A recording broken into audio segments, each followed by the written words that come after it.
Hey, pernah dengar istilah generasi emas 2045? Mungkin kamu bertanya-tanya, apa itu cuman jargon politik atau beneran ada peluang Indonesia jadi salah satu negara hebat di dunia? Nah, hari ini kita bakal ngebongkar fakta-faktanya. Jangan skip. Ya, karena di akhir video kamu mungkin bakal punya perspektif baru tentang masa depan Indonesia. Pertama-tama, mari kita bahas dulu. Kenapa tahun 2045? Apa spesialnya? Oke, bayangkan ini.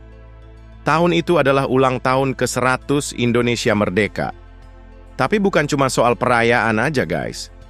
Pemerintah, para ahli, dan lembaga internasional percaya kalau Indonesia punya peluang besar buat jadi salah satu kekuatan ekonomi dan sosial dunia.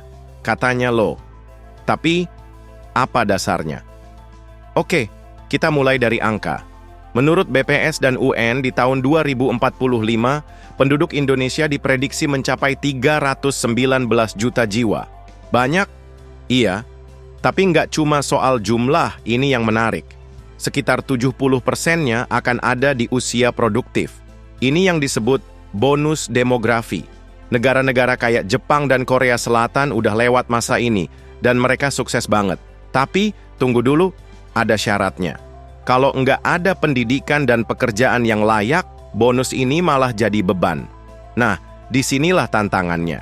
Menurut laporan McKinsey, Indonesia perlu menciptakan 113 juta lapangan kerja baru sampai 2045 untuk memanfaatkan bonus demografi ini. Kebayang nggak beratnya? Kalau gagal, jangan-jangan malah banyak pengangguran, kriminalitas naik, dan ya, you name it. Sekarang soal ekonomi.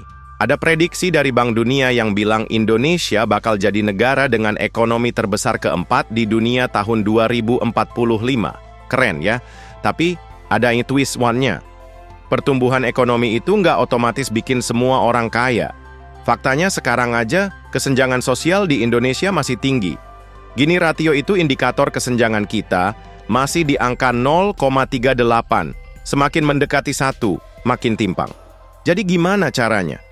Banyak ahli bilang, pemerintah harus fokus ke pembangunan infrastruktur pendidikan, kesehatan, dan teknologi.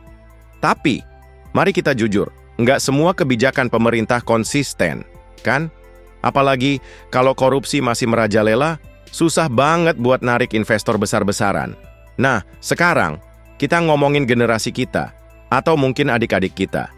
Generasi Z dan Alpha bakal jadi pemain utama di 2045. Tapi, pertanyaannya, mereka siap nggak? Sebuah survei dari LinkedIn dan Boston Consulting Group nunjukin kalau skill tenaga kerja Indonesia masih di bawah rata-rata negara maju. Nggak cuma itu, ada juga ancaman otomatisasi teknologi. Banyak pekerjaan bakal hilang karena robot dan AI. Jadi, solusinya apa? Generasi kita harus terus belajar. Nggak bisa cuma puas sama ijazah doang. Mulai dari sekarang, coba deh belajar coding, public speaking, atau bahkan bikin bisnis kecil-kecilan. Ingat, masa depan nggak cuma buat orang pintar, tapi buat mereka yang adaptif. Oke, ada satu lagi yang sering dilupakan. Apa gunanya jadi generasi emas kalau lingkungan kita rusak? Indonesia punya tantangan besar, mulai dari deforestasi sampai polusi plastik. Kalau nggak ditangani, di tahun 2045, mungkin banyak pulau di Indonesia yang tenggelam. Loh, kok bisa? Ini karena pemanasan global yang bikin permukaan laut naik. Jadi, selain mikirin ekonomi, kita juga harus serius soal kelestarian alam. Jadi, apakah Indonesia benar-benar bisa jadi generasi emas 2045? Jawabannya, mungkin iya, mungkin juga enggak. Semua tergantung dari persiapan kita sekarang. Generasi muda punya peran penting buat ngubah tantangan jadi peluang.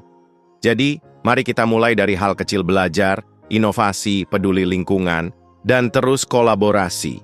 Kalau kamu setuju, yuk bantu sebarkan optimisme ini. Jangan lupa like video ini dan subscribe channel ini buat dapetin konten inspiratif tentang masa depan, peluang karir, dan inovasi teknologi. Sampai jumpa di video selanjutnya.